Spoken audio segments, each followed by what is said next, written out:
पूर्वांचल की धरती पर सैकड़ों साल तक तपस्या करने वाले एक महान योगी, जिनका नाम योग जगत में सबसे ऊपर लिया जाता है, श्री देवरा बाबा।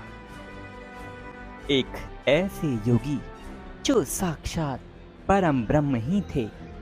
बाबा ने अपने भक्तों को कई बार भगवान विष्णु के रूप में, कई जिज्ञासु साधकों को भगवान शिव के रूप में और कईयों को मारुति नंदन हनुमान जी के रूप में दर्शन दिए हैं।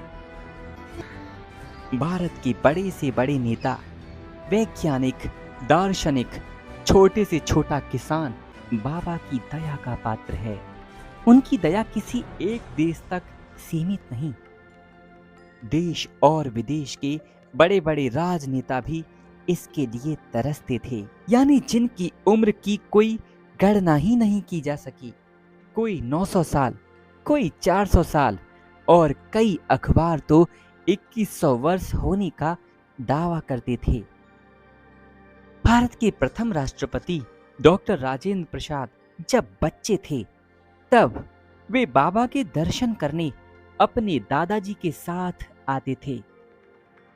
और जब वे वृद्ध हो गए, यानी भारत के राष्ट्रपति बन गए, तब भी उन्होंने श्री देवरा बाबा का पूजन प्रयागराज के कुंभ में सार्वजनिक किया था और वहां पर कहा, बाबा, जब मैं बच्चा था तभी आप ऐसे ही थे और अब जब मैं वृद्ध हो गया, बाबा आप अब भी ऐसे ही हैं। और ये कोई अचरज की बात नहीं।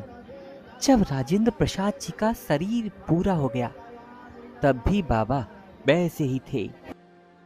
लेकिन योगियों की लीला और क्रियाओं के पीछे कोई ना कोई ईश्वरी विधान ही होता है।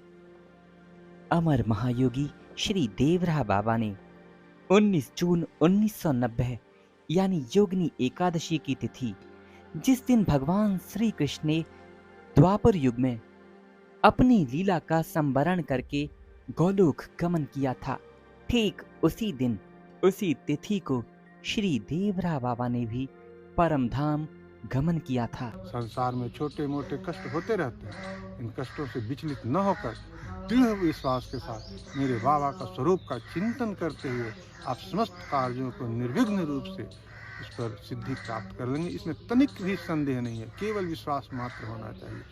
हमारे बाबा के इस आश्रम से, यहाँ से कि समस्त विश्व का संचालन हो रहा है। शायद लोगों को इस पर विश्वास नहीं हो, परंतु जो उनके नज़दीक रहा, जो इन चीज़ों को देखता है, जो इसका अनुभव करता है, आप उन लोगों से बातचीत करके और स्वयं भी यहाँ पर आकर इसमें थोड़ा सा विश्वास जगा के आप स्वयं भी यहाँ बैठ के अनुभव कर लेंगे कि हाँ, इन तमाम बातें जो है वो सब सिद्ध हैं और सही हैं।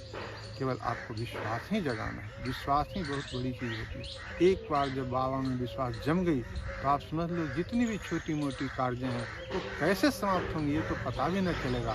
हाँ, थोड़ा बड़े सिद्धि वगैरह करना हो तो उसके लिए थोड़ा बैठ के ध्यान धारणा अवश्य करना चाहिए। छोटी मोटी चीज़ों को तो आप चलते हुए केवल चिंतन करते रहिए बाबा का स्वरूप का, इसी से सब नष्ट हो जाएगा। कोई भी विघ्न बाधा आएगा ही नहीं। सोचना ही नहीं है कि कोई विघ्न रहे। जहाँ हमारे बाबा का स्वरूप आ जाता है, जहाँ मेरे बाबा का नाम का उच्चारण हो जाता है, विघ्न बाधाएं तो वहाँ से कहाँ दूर भाग जाती हैं। भूत प्रेत पिशाच, ये सब चीज़ों को जो आप देखते हैं, ये सब का तो सोचिए ही मत।